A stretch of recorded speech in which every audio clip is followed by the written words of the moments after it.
کہا تو یہ دعا کے اندر ہی شامل ہے، لیکن کچھ بات ایسی تھی جس کے ہم لوگ خود شاہد تھے، تو اپنے بس آمین اس بات پر بھی کرتے جانا ہے۔ قدیر پڈا صاحب سے ہمارے تعلقات کافی عرصے سے ہیں، لیکن جو بات آپ کے لیے بہت نئی ہوگی سننے والی، کیونکہ اس کے گواہ ہم ہیں اور 2-3 لوگ ہیں صرف، آپ سب لوگوں کو شاید اس کا علم نہیں ہوگا، لیکن جس محبت کے ساتھ یہ اپنی ماں جی کے ساتھ اصالِ ثواب کی یہ محفل کی، اور آج محرم الحرام میں یہ بی بی پاک سیدہ کائنات کے ایام بھی آ گئے، مولا امام حسین علی مقام کے ایام بھی آ گئے، اسی طرح کی ان کی وفا کا ایک نمونہ ہمارے پاس ہے کہ ہمارے پاس قاری محمد اشفاق حسین قادری صاحب ہیں، سعودی عرب میں مقیم ہیں، اور نہایت ہی اچھے قاری قرآن ہیں، ایسے قاری قرآن جن کی تلاوت اور ایسی لحن داؤدی میں پڑھنے والے صدیوں میں پیدا ہوتے ہیں۔ ہمارے کھپڑا والا شریف کے تھے، اور ہمارے آباء و اجداد کے لحاظ سے وہ بھی سنتے رہے، پیر فضل شاہ صاحب بھی سنتے رہے اور ان محبتوں سے نوازتے رہے۔ ہماری خواہش ہوئی کچھ سال پہلے، 5-7 سال پہلے، کہ قاری صاحب آپ قرآن پاک اتنا اچھا پڑھتے ہیں، ہمارا دل ہے کہ آپ سی ڈی میں ریکارڈ کر دیا جائے کہ زندگیوں کا اور عمروں کا پتہ نہیں ہے، قرآن قیامت تک محفوظ ہو جائے آپ کی زبان میں، آپ کی زبان میں بھی اور آپ کی یاد میں بھی۔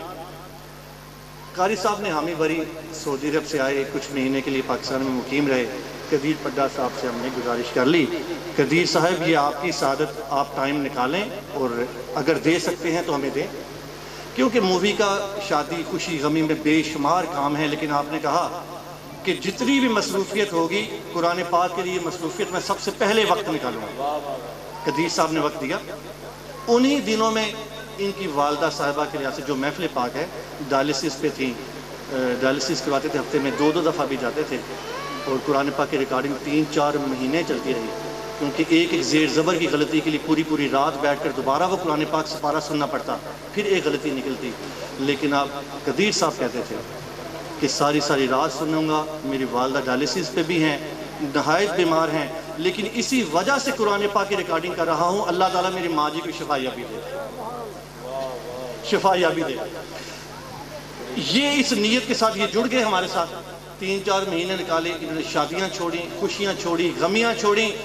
ماں جی کی بیماری اور قرآن پاک کے تعلق کے ساتھ ہمارے ساتھ جڑ گئے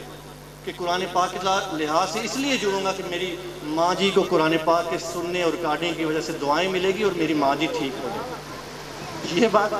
اور اس کے بعد ریکارڈنگ کے درمیان بڑے موقعوں پر بڑے مختلف انداز میں خدمت کرنے کی کوشش کی، بڑے بہانوں سے۔ انہوں نے کہا کہ قرآن پاک کی ریکارڈنگ یا اس سلسلے میں 4 مہینے لگ گئے یا 5 مہینے، 1 روپیہ بھی وصول نہیں کر سکتا، کہیں یہ نہ ہو کہ آج یہ عقیدت، یہ پیسے وصول کر رہا ہوں قرآن پاک کی وجہ سے، یہ قرآن پاک بے لوث ریکارڈ کروں گا تاکہ قاری صاحب کی زبان میں قرآن بھی ریکارڈ ہو جائے اور میری ماں کے ساتھ میری محبت بھی قیامت تک یاد رہے۔ یہ بات کے گواہ آپ سب نہیں تھے، یہ ہم 3 لوگوں میں راز تھا، قاری صاحب سنانے والے،